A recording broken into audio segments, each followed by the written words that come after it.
তোমার সেই ছেলে দুটো মারা গেছে।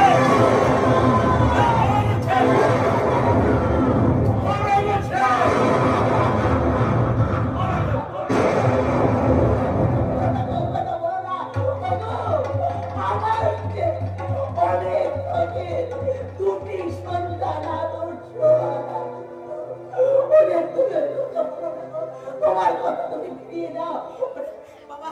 বাবা বড় কথা, বাবা কথা শুনো বাবা।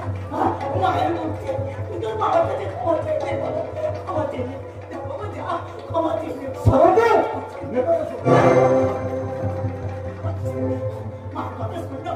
মায়ের মুখে দেখেছি। কেন তোর বাবার ক্ষমা চাইলে বাবা, তোর বাবা রাগ করে যাবে। যা বাবা যা, ক্ষমা চেয়ে। অসম্ভব অসম্ভব অসম্ভব। শোন শোন হতভাগা, আজ আজ আমি তোকে নিজের হাতে মেরে ফেলবো।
বাবা, বাবা কখনো পর হয় না বাবা। বাবা মা পর হয়, বাবা মা কখনো পর হয় না। তোরা যখন বাবা মা হয়ে বুঝতে পারবি বাবা।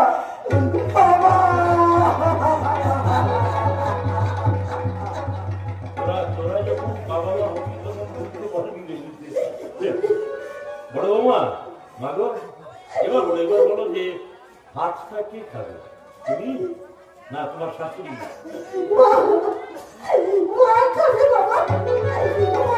না না না, আমি বলি যে তোমরা ভাতটা মা মেয়ে দুজনে মিলে ভাগ করে খাবে।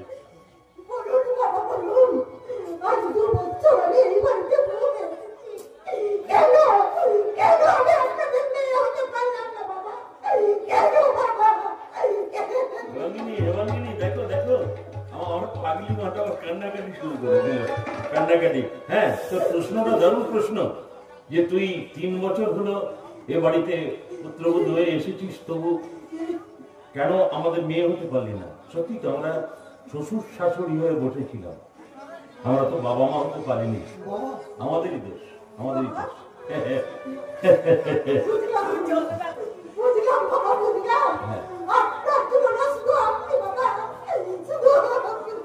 ওরে মা, জীবনের সবচেয়ে মূল্যবান পাওনাটা কি জানিস মা? ভালোবাসা। হ্যাঁ ভালো, কিন্তু ভালোবাসা বড় কঠিন, বড় কঠিন ভালোবাসা। ভালোবাসার আরেকটি নাম হলো পদ্ম পাতার জল। ভালোবাসা পদ্ম পাতার জল, ভালোবাসা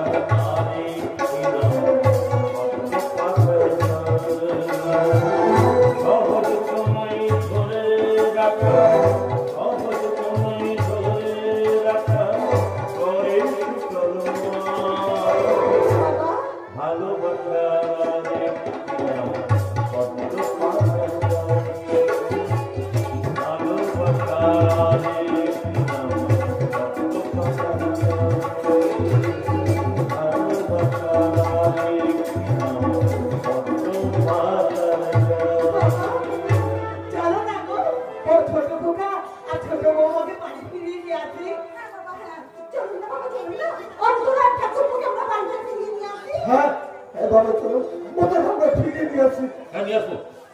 অবশ্যই নিয়ে আসবো। আমি আমার মা লক্ষ্মী, আমার বৌমাকে, ছোট বৌমাকে, অন্তরাকে ফিরিয়ে নিয়ে আসবো, কিন্তু ওই রাস্কেল আদিত্যকে নয়। কারণ সেই শয়তান উপরে ওটা স্বপ্নে বিভোর হয়ে আমার বংশের মা লক্ষ্মীর অপমান করেছে। এই মুখার্জি বংশের মান মর্যাদা সে মাটির সঙ্গে মিশিয়ে দিয়েছে। এই মুখার্জি পরিবারে ফিরে আসবে আমার ছোট বৌমা অন্তরা, আমার বাড়ির মা লক্ষ্মী অন্তরা। ওই শয়তান আদিত্য নয়, নয়, নয়।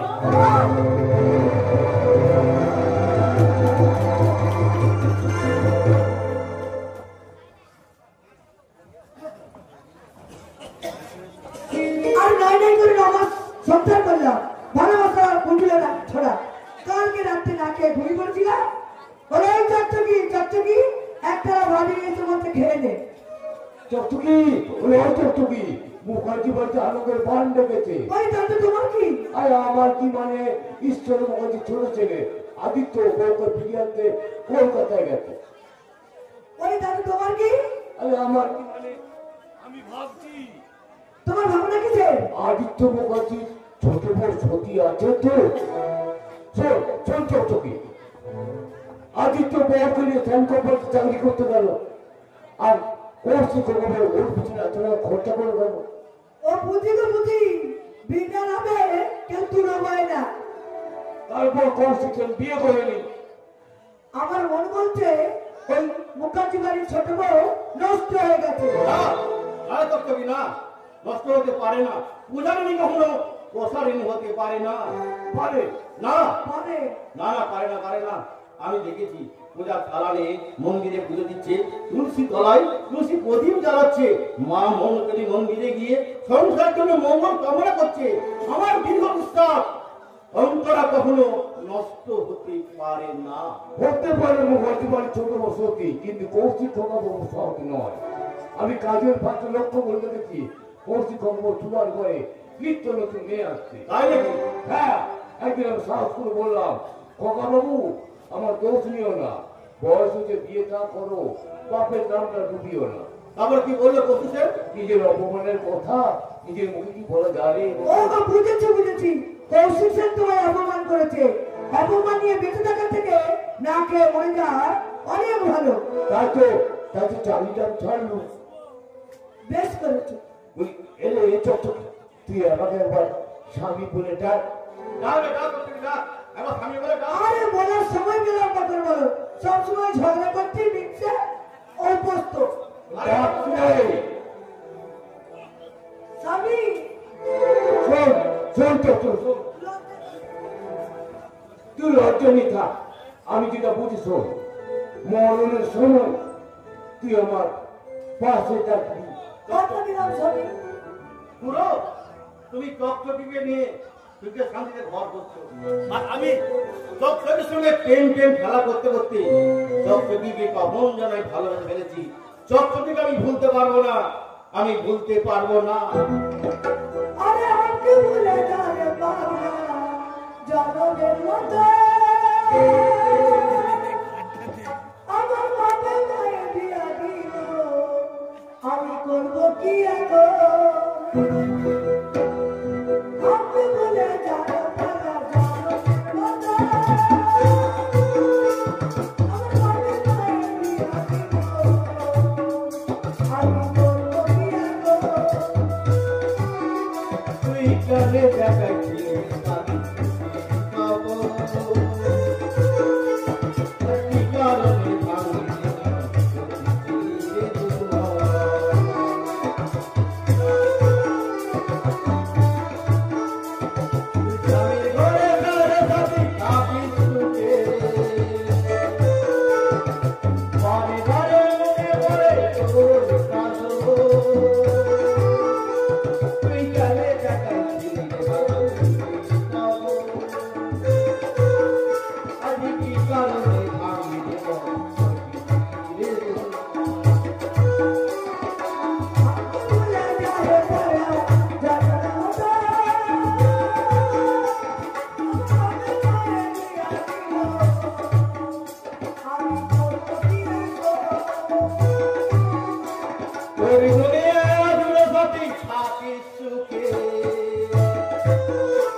আমি শুকতে পারলাম না। রাস্তার আদিত্যকে চাকরি দিলাম, প্রাণ দিলাম, গাড়ি দিলাম, তবু ওই অন্তরা সুন্দরীর গন্ধ আজও আমি শুকতে পারলাম না। তাই ভাবছে ওই আদিত্যকে সারা রাত অফিসে বস করে রেখে অন্তরা সুন্দরীকে ছলে বলে কৌশলে আমি আমার সবার ঘরে ডেকে এনে শরীর ছোঁয়া যায়, মন ছোঁয়া যায় না কৌশিক সেন। অন্তরা কেন এলাম? হিসাব নিকাশের খাতা খোলার জন্য অনুরোধ করতে এলাম। আমার রাষ্ট্রের স্বামী আদিত্যর মুখে স্বপ্ন দেখিয়ে চাকরিটা কেড়ে নিয়েছ। হয় তা ফিরিয়ে দেবে, নয় কোম্পানির চাবি আমার হাতে তুলে দেবে। কথা দিয়েছো, কোথায় ফিরিয়ে নিলাম? মুখে দেখেছো, ভাব দেখোনি, এখনো চমকায়নি। অন্তরা সুন্দরী, এই কৌশিক সেন ধমকানি চমকানিকে ভয় করে না।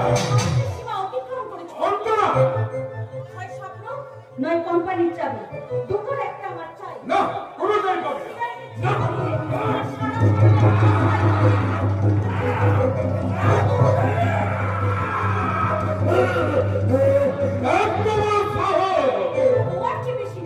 অন্তরা সুন্দরী, আমি এমাজন জঙ্গলের কিং কোবরা, আমার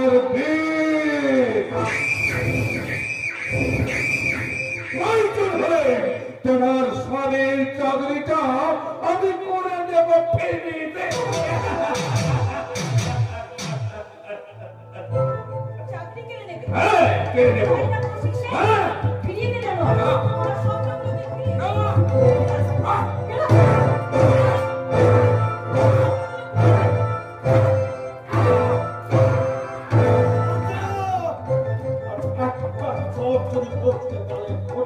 তাহলে আমার জুতো মেরে তোমার মুখটা আমি ভেঙে দেবো। এটা উড়েছে স্বয়ং মালক্ষী। একটা জানোয়ারের গালে জুতো মারবে? স্বয়ং মালক্ষী, আমার বংশের মালক্ষী। জুতোটারও আমার যেতে হবে, মালক্ষীরও আমার যেতে হবে। আমার যেতে সংকোচ করছিস কেন? সংকোচ তো নয়। আরে মেয়ের জুতোর ফিতে বাবাও তো বেঁধে দেয়, বেঁধে দেয়। দেখ আপনি সরে যা, সহ্য করতে পারবেন। আমার বংশের মালক্ষীকে নিয়ে এটাও বলেছি, এই জুতোটার মান সম্মান অনেক বেশি এই জানোয়ারটা, অনেক বেশি। মালক্ষী জুতো, মালক্ষী হ্যাঁ। তুই কোনদিন মুখার্জি বাড়ির ভিতের মাটিতে পা দিবি না। আমি একটা শয়তানের বাবা নই, আমি একটা বেঈমানের বাবা নই, আমি একটা কুলাঙ্গারের বাবা নই। পুলিশে এই রাষ্ট্রের জন্য পুলিশে যত শীঘ্র সম্ভব পুলিশে দে। আপনি আমাদের পুলিশে দেবেন না, আপনি আমাদের পুলিশে দেবেন না। অন্তরা, তুমি তো জানো আমি তোমার কোনো ক্ষতি করিনি। আমি তোমাকে ক্ষতিপূরণ দিতে রাজি। কি ক্ষতিপূরণ দেবে কৌশিক সেন? আমার এই কোম্পানির চাবি। কোম্পানির চাবি? ছোট মন মনে করে এই কোম্পানির দায়িত্ব আমি তোমার হাতেই তুলে দিলাম। আবার দায়িত্বহীন কণ্ঠে আমি ঘোষণা করছি, আজ থেকে চেক এন্ড কোম্পানির মালকিন অন্তরা মুখার্জি। ক্ষমা চেয়ে নিয়ে আমি কথা দিলাম কৌশিকটা, আপনার সেন এন্ড কোম্পানি আমি সযত্নে পরিচালনা করব। মালকিন হওয়ার খুব শখ, এটা তোর শখ নয়, জানোয়ারটির শখ। চাবিটা তো নিবি, পরের ছরের অভাব হয়। মালটা তো ভিলেন, হ্যাঁ ভিলেন তো, পরিষ্কার ভিলেন হয়ে যাচ্ছে। তাহলে কি হলো, এই চাবিটা যে কারখানার চাবি, এটা কিসের কারখানা, এই কারখানায় কি তৈরি হয় জানিস? চাবিটা বেঁধে, চাবিটা বেঁধে, ওটা জাল ওষুধের কারখানা।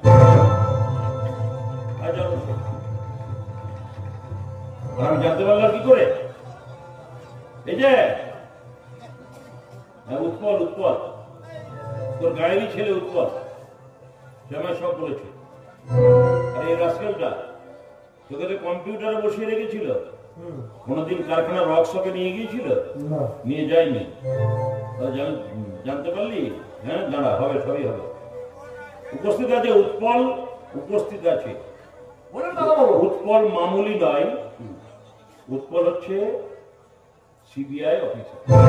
তুই ওর উপরে দায়িত্ব ছিল এর কারখানা কি প্রোডাকশন হয় তা তদন্ত করে। উৎপল বলুন যা দাদাবাবু। যা বলার তুমি বল। তুই কৌশিক সেন, আমি তোমার কারখানার কর্মচারী নই, আমি একজন সিবিআই অফিসার। তোমার এই যে কারখানা যেসব জাল ওষুধ তৈরি হচ্ছিল তার ডিপার্টমেন্টের দায়িত্ব আমার উপরই পড়েছিল। এখন মাকে গাড়ি দাঁড়িয়ে আছে, পোস্ট রেডি, এ ওয়ান আন্ডার অ্যারেস্ট।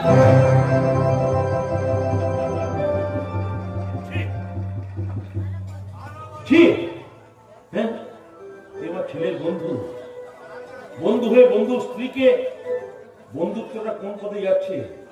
তুই ভালো ক্রিকেটার হতে পারতিস, তোর বাবা ছিল ভালো ফুটবলার, আমার বন্ধু, আর তুই আমার ছেলের বন্ধু। তুই যখন ছয় মারতিস, অপোনেন্ট পার্টির ছেলে হয়েও তোর ছক্কা দেখে বলতো যে জুনিয়র ধোনি মার রহা হ্যায়। ভুলে গেলি সেসব কথা? বন্ধুত্বটা কোন পথে যাচ্ছে রে? বন্ধু যদি এরকম হয়, বন্ধুর সাথে বেইমানি করে, তাহলে সমাজ সংসার কোন পথে যাবে? যা চলে যা, ভালোভাবে থাকিস জেলে। আর তোর এই খেন্নার চাবিটা নিয়ে যা, এটা ভাতে দিয়ে কিংবা পুড়িয়ে খাবে। যা চলে যা, যা। ভালো থাকিস, ভালো থাকিস, জেলে ভালো থাকিস, ভালো থাকিস। চল আমরা ফিরে যাই আমাদের সোনার গ্রাম মধ্যম গ্রাম। দাঁড়িয়ে গেলি কেন? দাঁড়িয়ে গেলি কেন? হ্যাঁ, এটা আবার কেমন তাকিয়ে আছে মুখ করে? কি করবো? একে নিয়ে যাওয়া যাবে? নিয়ে যাওয়া যাবে? হ্যাঁ, নিয়ে তো যেতেই হবে, তাহলে শ্বশুরের ভিটে স্বর্গ কি করে হবে? নাতি নাতনির মুখটা দেখবো কি করে?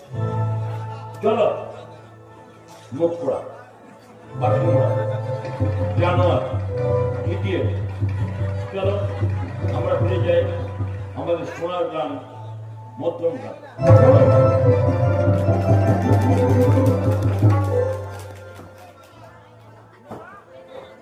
হ্যালো হ্যালো, কে বলছেন?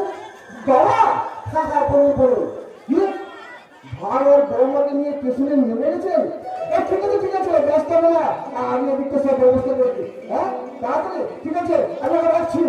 মা সবাইকে তোমরা তাড়াতাড়ি এসো, ভাই আর বৌমাকে নিয়ে বাবা পেছনে পৌঁছে গেছে। তাড়াতাড়ি এসো, রেডি না করলে বাবা গরম হয়ে যাবে।